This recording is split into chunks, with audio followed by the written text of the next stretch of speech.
Hi, നമ്മൾ സ്ഥിരമായിട്ട് muslin material കാണിക്കുമ്പോൾ ഒരുപാട് കസ്റ്റമേഴ്സ് നമ്മളോട് ചോദിക്കുന്നതാണ് മസ്ലിൻ ഫാബ്രിക്കിന്റെ റെഡിമെയ്ഡ് കൂടിയിട്ട് ഒന്ന് കാണിക്കും എന്നുള്ളത് കേട്ടോ.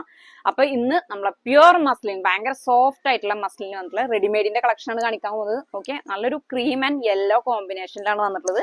കംപ്ലീറ്റ് ആര്യ വർക്ക് കൊടുത്തിട്ടുണ്ട്. ഓക്കെ, സൂപ്പർ ആയിട്ടുള്ള ഐറ്റം ആണ് കേട്ടോ.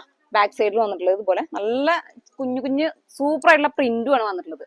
അതിലേക്ക് ബോട്ടം വന്നിട്ടുള്ളത് ഒരു പലാസോ സ്റ്റൈലാണ് കേട്ടോ. നമ്മൾ ഇതിന്റെ ഒക്കെ ഒരുപാട് മെറ്റീരിയൽസ് കാണിച്ചിട്ടുണ്ട്. നമ്മളെ വീഡിയോസ് ഒക്കെ കണ്ടാൽ നിങ്ങൾക്ക് മനസ്സിലാവും. ഓക്കെ, ബോട്ടം നല്ല അടിപൊളിയായിട്ടുള്ള ഒരു പലാസോ ബോട്ടാണ്. അതേപോലെ തന്നെ സോഫ്റ്റ് മസ്ലിനിൽ വന്നിട്ടുള്ള ദുപ്പട്ട കേട്ടോ. ഇതുപോലെയാണ് വരിക. ഇതിന്റെ സൈസ് വന്നിട്ടുള്ളത് മീഡിയം മുതൽ XXL അല്ലെങ്കിൽ XXL വരെയുള്ള സൈസുകൾ അവൈലബിൾ ആണ്. ഇനി അടുത്ത ഐറ്റം നോക്കാം. നെക്സ്റ്റ് ഐറ്റം നോക്കിയാൽ നല്ലൊരു ലൈറ്റ് പീച്ച് ഷെയ്ഡിലാണ് വന്നിട്ടുള്ളത് കേട്ടോ. ഫാബ്രിക് ഒക്കെ സെയിം തന്നെയാണ്. ഇതിന്റെ ഡിസൈനിലാണ് വ്യത്യാസം വന്നിട്ടുള്ളത്. യോക്കിലേക്ക് നല്ലൊരു ത്രെഡ് വർക്ക് ഒക്കെ കൊടുത്തിട്ടുണ്ട്. അതേപോലെ ടോപ്പിന്റെ എൻഡിലേക്ക് ഒരു ആരി വർക്ക് ആണ് കൊടുത്തിട്ടുള്ളത്. ഇതിന്റെ ബോട്ടം വന്നിട്ടുള്ളത് പ്ലെയിൻ ആണ്. ബോട്ടത്തിന്റെ എൻഡിലേക്കും ഇതുപോലെ ടോപ്പിൽ ചെറിയ ഡിസൈൻ കൊടുത്തിട്ടുണ്ട് കേട്ടോ. അതിലേക്ക് സോഫ്റ്റ് മസ്ലിൻ വന്നിട്ടുള്ളത് ദുപ്പട്ട. അതിലേക്ക് ലേസ് ബോർഡർ ഒക്കെ 4 സൈഡിലേക്കും കൊടുത്തിട്ടുണ്ട്. ഇതിന്റെ സൈസ് വന്നിട്ടുള്ളത് മീഡിയം മുതൽ XXL സൈസ് വരെയാണ്. അപ്പൊ ഇതിന്റെ കൂടുതൽ ഡീറ്റെയിൽസ് അറിയാൻ വേണ്ടിയിട്ട് വാട്സാപ്പിലേക്ക് മെസ്സേജ് ചെയ്യാം.